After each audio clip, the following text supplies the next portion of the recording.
My tips for student journalists on Twitter are to don't wait until you're in a newsroom to start tweeting and to start positioning yourself as a journalism rock star.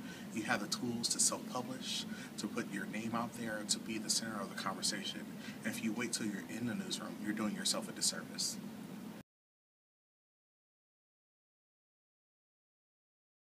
Students can use a networking tool in the way that everyone they want to connect with is on Twitter. Editors, managers, production folks are on Twitter. So reaching out to those people, not being annoying and definitely not being a stalker, but you want to reach out to those people and say, hey, I'm looking at applying at your company, or hey, I'm interested in learning more about what you do. Really just reaching out to people. If they don't answer, then, no loss. But if they do, you are able to establish a relationship with that person that can ultimately get you hired.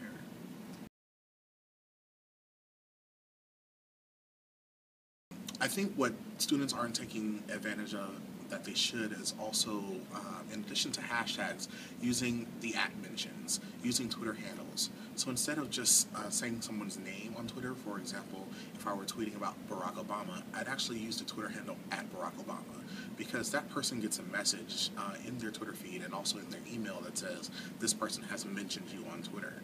So that's a great way to sort of connect with that person. Even if they haven't responded to you, chances are someone has seen it, either that person or someone from their team. So make sure that you are opening up the chances that you actually can connect with that person.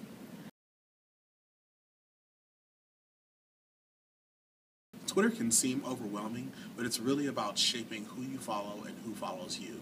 If you say, okay, I'm just going to follow this group of people and I only want to hear about this particular news, then you don't even have to hear about all the other things that people are tweeting about.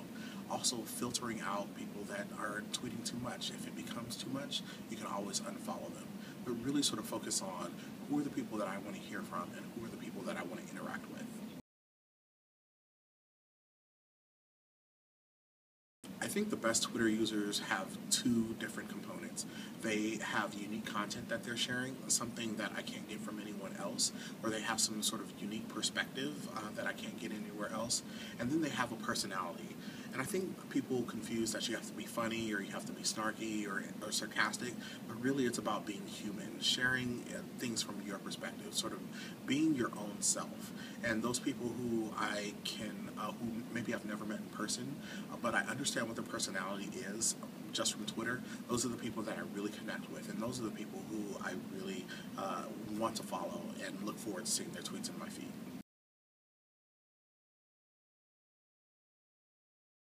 I think one of the biggest mistakes that people make on Twitter is not seeing it through, is setting up an account, sort of looking around and saying, okay, I'm not going to use Twitter, this isn't for me.